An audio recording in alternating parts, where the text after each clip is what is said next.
Hey guys, tired of feeling stuck in your dating life and striking out in the dating game? You're not alone. Maybe you just need some good coaching. Welcome to Just Ask Her, the no BS podcast for real dating advice straight from a woman's point of view. Dating expert Gracie Pleshcourt and her co-host, certified life coach Tracy Pleshcourt, are here to give you the play-by-play on how to attract more women you're interested in. So, let's take back control of your dating life. This is Just Ask Her.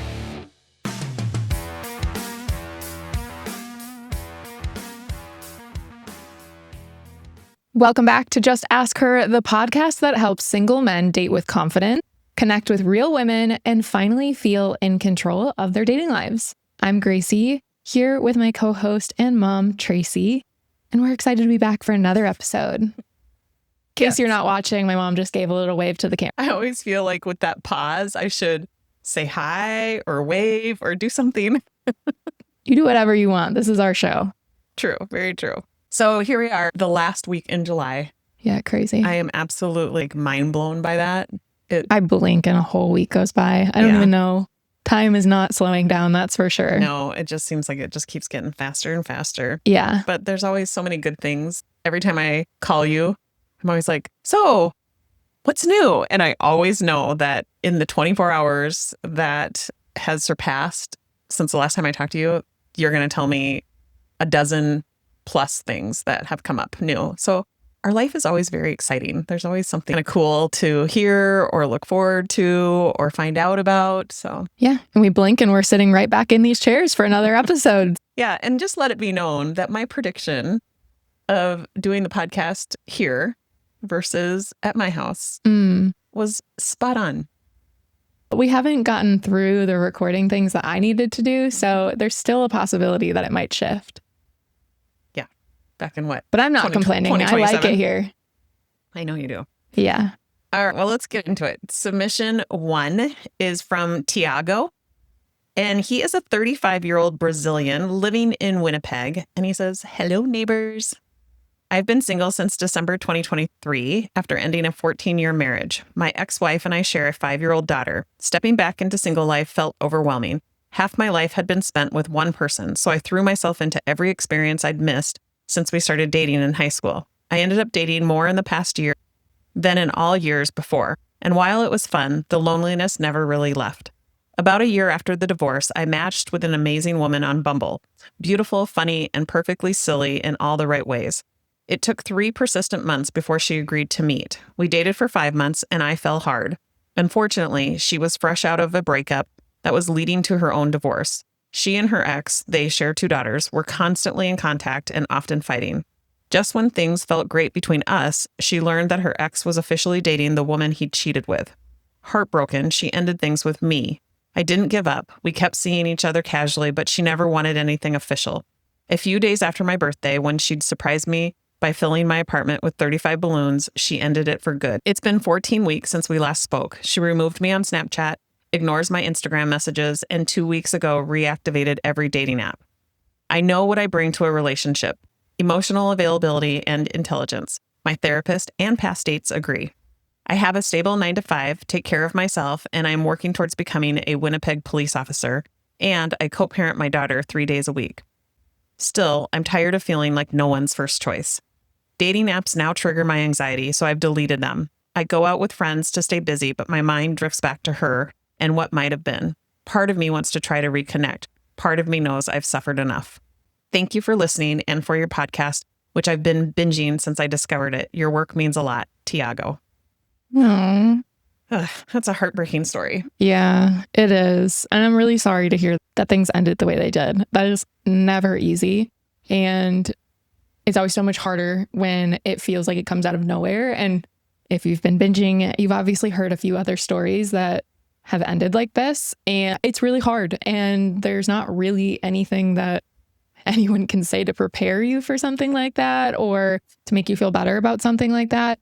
So I can totally understand why you're now in this place where you're feeling torn about whether or not you should reach back out or if you should just leave it. Also, if you've been binging the episodes, you probably know what my response is going to be.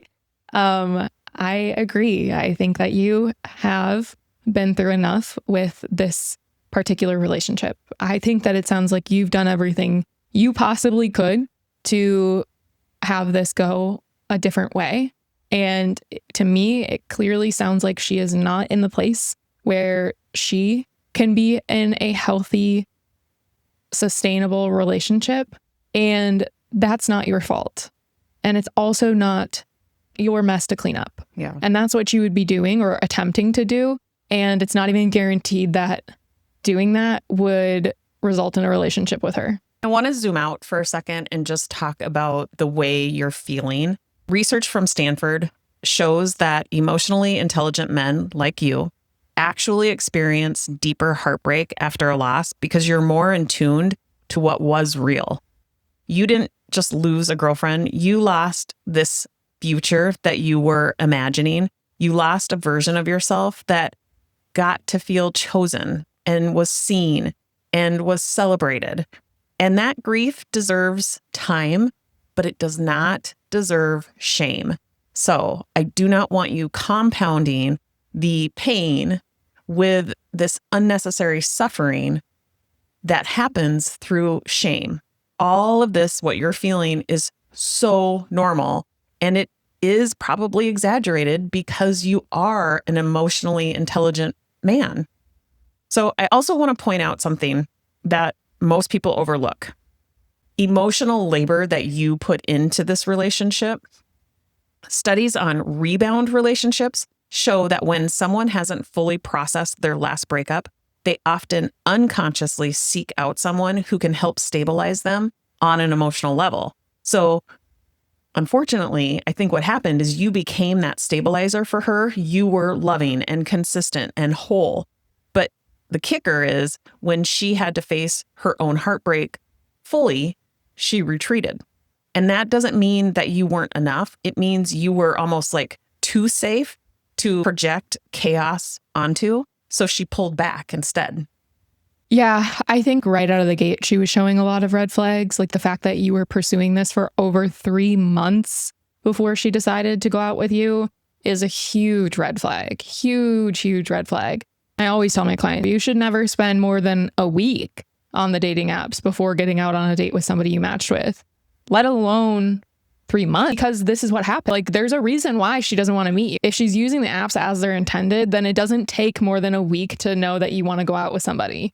And so there's obviously something else. If a woman is putting that off or is not entertaining the idea of going out on a date after matching with you online on a dating app where that's the whole point, something else is going on, whether she is just getting out of a bad relationship or a long-term relationship and she's not ready to date, whether it's she's not serious about dating and maybe she uses the apps as like more of an ego boost, right? Mm-hmm. There's a lot of different reasons women will match with people and then not go out on dates. And so you need to be really careful, especially if you want the apps to work for you and you don't want to get burnt out on them, to not waste your time with people that are not serious about getting to know you out on a date. She very clearly wasn't until I don't know what changed for her. Well, maybe it was more convenient or maybe it seemed like a better timing for her, but she clearly was not over that relationship. And so then for her to even entertain the idea or go out on dates or see you for 5 months, right? Like when she was really struggling with, is probably always going to be the outcome in situations like this. I get how that would be really confusing if she's pursuing it and she's saying yes to the dates and she's doing things like making your birthday feel really special. I don't think this is your fault, but I want to put that out there for you and for anybody else listening for future reference. If you match with somebody and they aren't making an effort to get out on a date with you relatively soon after matching, then it's usually not worth trying to pursue. And you're asking whether you should try to reconnect or just let it go. I think the question that you're really asking is, do I want a relationship where I'm always wondering if I'm going to be her first choice? Mm-hmm. And I think that's an obvious no. Something like 63% of single men said they were looking for a committed relationship, but only 28% said they felt confident navigating the modern dating culture. So the ones who thrive aren't the ones who get over people quickly. They're the ones who learn how to recalibrate their standards without shutting down or closing their hearts. So After a breakup or something like that. yes. So Tiago, this is your chance, your moment to do that. You obviously are so deserving of a relationship that's two-sided. And it sounds like you do a lot of work on yourself and you have a lot to be proud of in terms of what you've built for yourself in your life and your career as a dad. Keep showing up for you. Keep showing up for your daughter. Right. I think that not only are you setting an example for yourself of what you're worth and what your standard should be, but even more so for your daughter. Show her that everyone deserves somebody to love them back. Yep. And nothing less. You don't need any closure from her. What is going to help you the most is by creating emotional closure within yourself. That could look like writing a letter to her that you don't send, or revisiting the version of yourself that you became with her, asking what parts of him do I want to bring forward? What parts need stronger boundaries next time? You said it best. You know what you bring to the table. So stop trying to prove your worth to someone who stepped away. Start building your life in a way that makes the right woman feel lucky to step into it. Mm-hmm. Yeah. If I were to guess, there were probably signs that she was still hung up on the ex. I know that you said they have children, and so that was a reason for being in contact and fighting. It can be pretty telling when somebody is still hung up on a past relationship, if it's all they talk about, if it's all consuming in their life right now, if it's like, regardless of kids, right? Kids and would be a separate issue for somebody that's not hung up on their ex, right? Yeah. It's not your fault that she's not in a place where a new relationship makes sense. But I mean this with a lot of love. It would be if you decide to go back to her. Mm-hmm. Yeah. And if you ever wondered if you're still allowed to hope for a great relationship after the long marriage and the painful rebound, the answer is yes. That's not being naive. That's being courageous.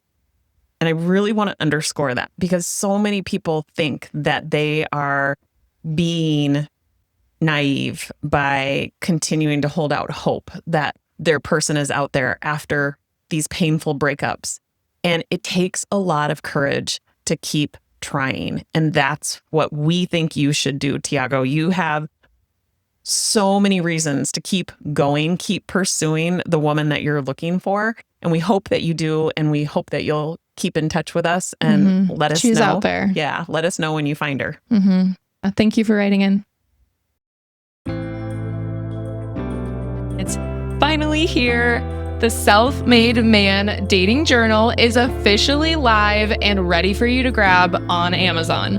This was designed specifically for single men who are serious about improving their dating life. It helps you track your dates, reflect on your experiences, and actually learn from them, so you can stop repeating old patterns and start seeing real progress. What I love most about this journal is how intentional it is. It's not just about writing down what happened. It's about helping you get clear in what you want, confident in how you're showing up, and connected to what's working and what's not. You'll find daily prompts, weekly reflection pages, and the date log. You'll record everything from how you felt before the date, what went well, what felt off, and what you do differently next time. That kind of self-awareness is what sets successful daters apart. This journal will help you slow down, spot patterns, and become more intentional with every single interaction. We only printed a limited batch for this first run, so if this is something you've been needing, go grab it now before they're gone. We'll drop the link in the show notes and let us know what you think. We love hearing your guys' feedback. We can't wait for you to start using the Self-Made Man Dating Journal. All right, so our second submission was written in by Brady. And he said, "Hey, Gracie and Tracy, really appreciate what you're doing for the single men out there struggling to make their way through the dating world. My question is more so about starting the conversation, whether that be over text and the dating apps or in person. For the virtual, I think there's a lot of pressure to think of something witty or clever that grabs a girl's attention. It feels hard to think of things and make it eye-catching. On the in-person aspect, There's obviously always going to be the fear of rejection, but besides that, I just don't know where to start when it comes to approaching a woman at a bar or out in public. I think I'm pretty good at small talk and conversations in general, but I don't know how to go about starting the conversation and making that first impression into something that a woman would want to continue the conversation. Thanks again, and hope to get some advice on this. This is really funny because we're actually working on this exact thing in the Dating Differently Academy with the guys that are in that program. And I completely understand the fears and everything that comes with it. But if you hear nothing else, all of this is in your head. All of it. Every single piece of both of these things is in your head. And that's what's making it so hard. It's not because you're incapable of conversations, right? We know that. You just said that. I'm pretty good at conversations, but, right? It's not because you can't have good conversations or that you can't start up good conversations. And it's not because you have to be clever, or have to perform. Yeah. It's literally the reason you're struggling so much with this is because of the way you're thinking about it. It has everything to do with the way that you're thinking about it. You're telling yourself that, oh, I've got to think of something clever, or I've got to think of something witty, or she's not going to respond, which is putting a lot of pressure on one message. Yeah. You're also telling yourself, I've got to have the perfect line, or this has to be the perfect timing in order for her to want to have a conversation with me. You're putting so much pressure on yourself. Yeah. And research has found that emotional stability and genuine presence were rated more attractive in first impressions than humor or wit. So, in other words, your energy, calm, grounded, and being curious is more memorable than the pickup line. So if you're putting pressure on yourself to be impressive, you're actually disconnecting from the very thing that builds real connection, which is presence. And it's so easy to fall into that trap. I mean, think of how often we do that. We get so in our heads about what is this person thinking that we've lost any sort of focus or presence in the conversation. Yeah. So whether it's online or in person, curiosity, I think, is your greatest asset. We coach people probably every single day to be curious.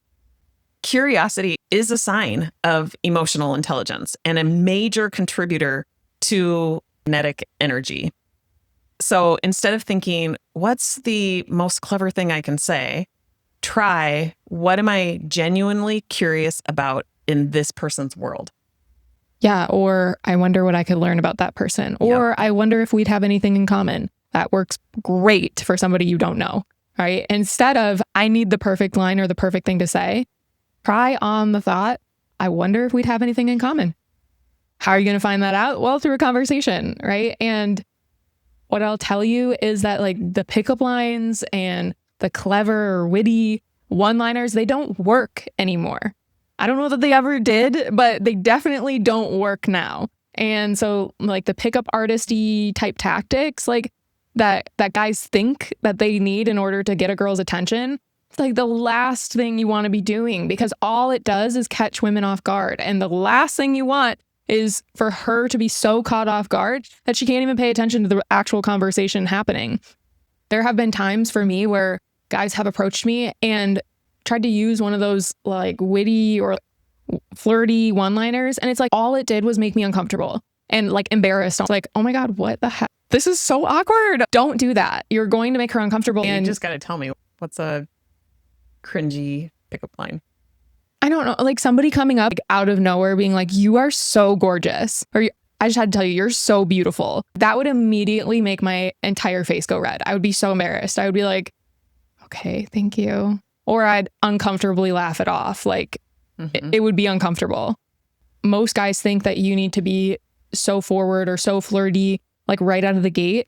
And that's usually the thing that kills it. It's usually the thing that ruins the moment. Really, all you need is to connect with her. That's it. And if you guys have things in common and if you can hold a conversation, you'll be fine.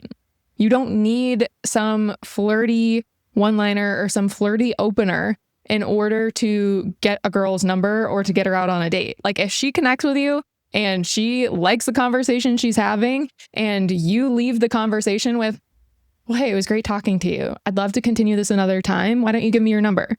Like So casual, so easy, so simple. There is nothing complicated about that. And it's going to feel so much more comfortable to you and her.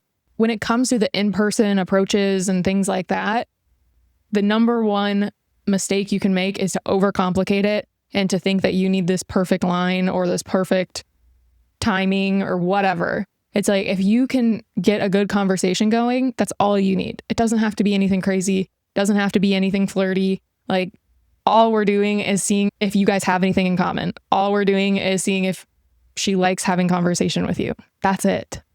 But if you want a really good pickup line, here's Oh, a good you have one? Yes. Do you believe in love at first sight, or should I walk by again? That's so cute. Really? If somebody said that to you, you'd probably laugh and not take them serious. I would, but it is cute. You wouldn't be attracted to somebody off of that line. No. Are you from Tennessee? Because you're the only 10 I see. Yeah, that's like the oldest in the book. And I'm not a photographer, but I can picture me and you together. This one's funny. Are you a parking ticket? Because you've got fine written all over you. Okay. I think the argument to be made there is that if your witty personality and things like that come natural to you and you would say that just for shits and gigs, then go ahead, because it's probably going to really match your personality. And if you're okay with her not taking you too seriously right out of the gate because you're good at conversations, then fine, go ahead. But use it as a joke. Like, don't do it seriously. Pickup lines, I think, notoriously are not serious. I don't think there's any sort of like flirty opener that immediately makes a girl attracted to you. So it probably gets her attention. And if she is attracted to you or she likes talking to you, then it's not going to turn her away. But I would say the better route is to just open with a natural conversation, something that actually makes sense within context of wherever you're meeting her. Yeah. And you give that advice all the time. You give really good advice. Make sure that it's contextual. It's relatable. It makes perfect sense to the environment that you're in. That is truly the easiest way to strike up a conversation. Totally. I have a friend who is single, like mid or like late 20s.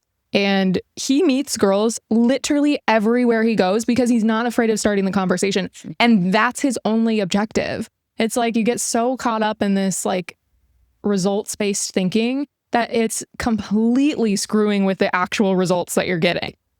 If you just went into this with the mindset of, I wonder if I'd connect with her. Yeah. So let's talk a little bit about rejection, because the fear is real. And that's what keeps men from starting up a very genuine, curious conversation. But the men who learn how to reframe rejection as feedback rather than failure tend to have a higher self-esteem and greater long-term dating success. So that is some great advice to walk away with. How can you reframe, quote unquote, rejection as just feedback? The goal here is not to avoid rejection, because if you're going to avoid rejection at all costs, you're going to be in hiding for the rest of your life. Yeah. Rejection is part of it. There isn't a single person on this planet that if they were going out there and trying to meet new people and trying to land dates, that they wouldn't get rejected. Like, it's just part of it. There's just no way around it. Yep. So every single time that you start a conversation, you're building your tolerance for uncertainty. And that's exactly how confidence is earned. So the reframe that I want to offer you, your first impression doesn't need to be dazzling. It just needs to be real. Real gets remembered. Real opens the door to something more. The woman who is right for you isn't looking for a magician. She's looking for a man who knows who he is and doesn't need to impress or isn't trying to perform. Yeah.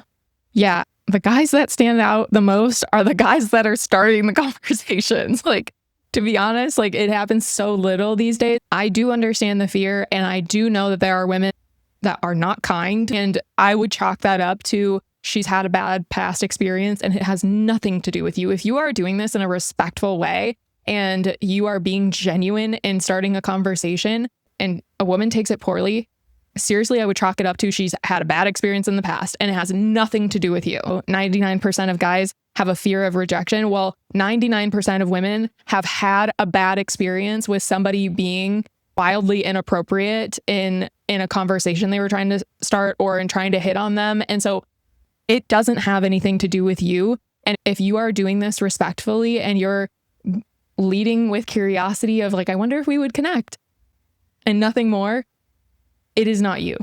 And it's okay. And we can just leave it there and you can move on. Move on to the next first impression. Yeah, exactly. Yeah. It sounds like that's what you're good at, Brady. Mm-hmm. And I think now using the feedback that you're getting to refine your ability to continue the conversation and build that resilience and not worry about the rejection, I think you are going to be on the right path.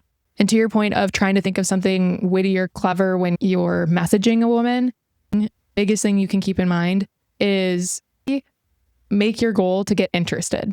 Like your entire goal of sending the message should be to get interested in the conversation you're about to have or to get interested in something about her. The reason why so many conversations fall flat online, dating apps specifically, is because they're boring and she has 10 to 20 other conversations she could move on to if so she you're wanted saying to. He needs to be interesting Get interested. in her. Yes. Okay. In something about her. If she has something on her profile about her dog, let's say. I had meatball plastered all over my profile. And the guys I was responding to most were the ones that were asking me real questions about him because he's my world. I love him. And of course, I want to talk more about him. So like, that's what I mean. And a lot of guys go either the route of trying to compliment a woman on the dating apps, which is never a good route because she gets a lot of those every single day. You all start to look the same after the 10th person has sent the exact same message to her. So it's not helping you stand out. While it's very kind to save it for the date, she'd much rather hear that in person than online. So the way to actually make yourself stand out is ask a genuine question about her or her profile. She put something about her dog. Ask her what his favorite treat is. Ask her how long she's been a dog mom for. Those are the types of questions that show that you're genuinely interested in something that she has on her profile. And even more so, something that she really loves or is really important to her. Mm-hmm. That's what women respond to. Those are the messages that women actually get excited about. Not the same, what's up? How's your day going? Or you're gorgeous. I just had to say. No more of that. It's not going to get you a response. So when it comes to those messages, it doesn't have to be something, again, overly witty or overly clever. Just start with getting interested in something about her and ask her a question about it. If you can ask her a question about something that's important to her, she's much, much more likely to respond to that than those compliments or like the boring, random questions that don't ignite any sort of interesting conversation. Good advice. And if you're struggling on the dating apps and you're really having a hard time even getting those matches, I have a free guide specifically made for the men that are either getting on the dating apps for the first time or you've been on the dating apps for a while and you're just not getting any traction. So you can just go to datingwithgracie.com and put in your email and your name, and I will send you that free guide along with 2 others to help get you going. Hey there. If you're loving the Just Ask Her podcast, please take a quick second to rate us on Spotify or Apple Podcasts. It helps more awesome listeners like you find the show. And don't forget to spread the love by sharing this episode with all of your friends. All right, back to Just Ask Her. Right. Our third submission is from Brandon. And he says, something's not working, and I'm starting to see a pattern. I go through seasons of growth. I put in the work, meet people, experience some success. But when hardship hits, things start falling apart. People leave, sometimes even the ones I care most about. And in love, the same cycle repeats. I keep finding myself drawn to successful, beautiful, highly focused women, often out of my league. I want to support them, be their companion, and be a strong presence in their life, but it never lasts. I invest emotionally, mentally, and even financially. I pursue growth, go to therapy, change careers, and try to evolve. And still, I'm often told, sometimes years later, that I haven't changed, that I'm stuck in the same cycle. But the truth is, I'm trying. I've spent thousands of dollars, hundreds of hours, and made real life changes. And yet, the women I've pursued haven't always met me with the same curiosity or investment. I often find myself doing most of the asking, listening, and pursuing. Now at 30, I've worked hard in a lot of areas, personal development, faith, and career, but I still feel like I'm just barely getting by. And I'm starting to question if the life I long for, a meaningful relationship, marriage, fatherhood, and stability, is really possible for me. Or am I chasing a dream that keeps slipping through my fingers? I'm not driven by lust or a need for attention. What I'm longing for is connection, to be seen, to love, and to build a life with someone who actually wants to do the same. I want to be a man of self-control, integrity, and responsibility, financially free, emotionally present, and physically strong, and spiritually grounded. So here's my question, the one I need real, unfiltered wisdom on. All right, buckle up. What is the one pattern I keep repeating in love that keeps me from experiencing the kind of relationship I was made for? And how do I finally break free from it for good? Because I don't want to carry the same baggage into my next season. I don't want to keep building my life only to see the foundation crack again. I want to live in truth, not fantasy. And if that dream of love, family, and purpose is still possible, I want to rise to meet it. Okay, so Brandon, you've obviously put a lot of thought into this submission. You are incredibly articulate. The dream that you've described is not just possible, it's calling you to become a version of yourself that can sustain it. What I hear is a lot of fear-based thoughts going on, and they're being disguised as confidence. You have asked about patterns, and there's clearly a lot of patterns here. You're choosing high-achieving, driven, often emotionally unavailable women. And then it sounds like you step into a role of caretaker, cheerleader, stabilizer, and that has become a very impulsive pattern for you. It's a pattern that has a lot of hidden repercussions. And it sounds like if I invest enough, if I grow enough, if I show up enough, then she'll stay. Right. And I think part of the story that's missing is you say that you find yourself drawn to successful, beautiful, highly focused women that are often out of your league, your words, right? And then you say right after that, I want to support them, be their companion, and be a strong presence in their life, but it never lasts. I'm wondering if it ever gets started. And why do you think they're out of your league? Right. That is Well, a self-manufactured metric. Yeah. And very sabotaging. Yeah, you're putting yourself out of their league, essentially, is what you're doing. This like over-functioning type dynamic is definitely linked to anxious attachment styles.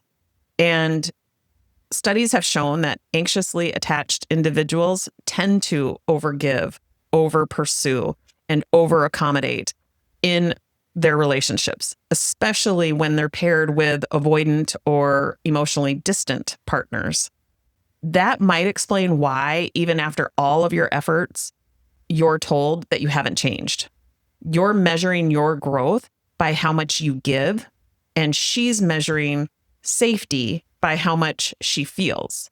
And those are not the same thing. I also think that there's a dynamic where you're tying your worth to being needed in a relationship, and that cycle can be very exhausting because no matter how much you give, it's never enough to prove your worth to someone who isn't looking to receive love even in the first place. Yes, there are a lot of patterns. So I think the next question is, how do we break those patterns? And it doesn't require you to stop being generous or emotionally intelligent. Those are probably your gifts. But it does require you to stop doing those things for somebody that is not showing interest back. Like, right. Of course, you're going to feel frustrated after putting in all this effort, all this time, all this like emotional availability, all this gift giving, or I don't know, you don't specify what financially means for you, but that would burn out anybody and leave anybody feeling frustrated or discouraged in their dating life if it's never panning out. And usually if you're over giving, it's because you feel like you have to compensate for a lack of something, a lack of attention or a lack of interest. It's probably different for everybody, but you over giving in those other areas is not changing her interest in you. It's if it works at all, it's usually short-lived. And it leaves guys feeling like they're stuck in this cycle. And it's a shitty place to be. Nobody deserves to be in that place, but it starts with you. You've got to start valuing yourself enough. You've got to start seeing your worth enough that you don't overgive to somebody who is not showing you the same amount of effort and interest.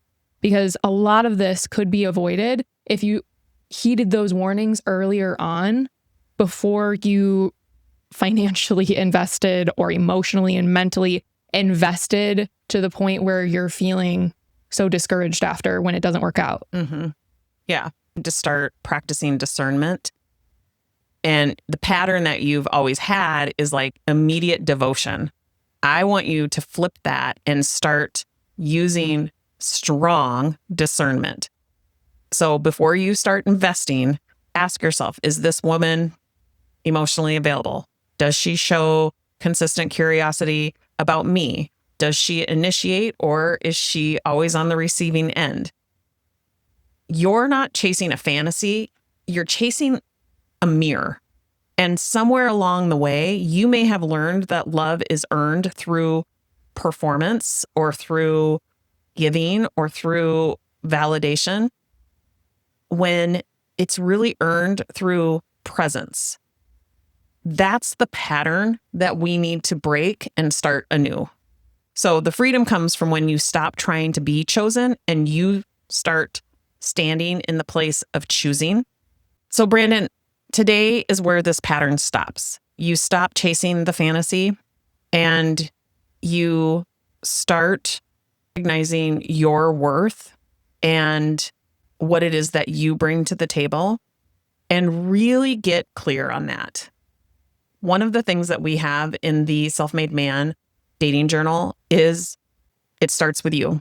It's the very first exercise that helps you gain clarity on what it is that you bring to the table, so that you're not trying to perform or overgive or over pursue or over accommodate.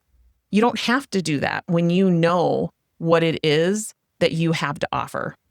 You can sit back and let them find it in a very organic way. I think there's a lot of accommodating for the gaps in the language that you're using to soften the pain that you're feeling. And we hear you. And I think you're right. It is just recognizing these sabotaging patterns that are happening. And we applaud you for seeing that. The work now is to start choosing differently, even when your heart says, she's the one and I'm going to prove it to her. And I'm going to do all these things for her to make her see me. No, you get to be the one who is choosing based on what you know you have to offer. Mm-hmm. It's so important.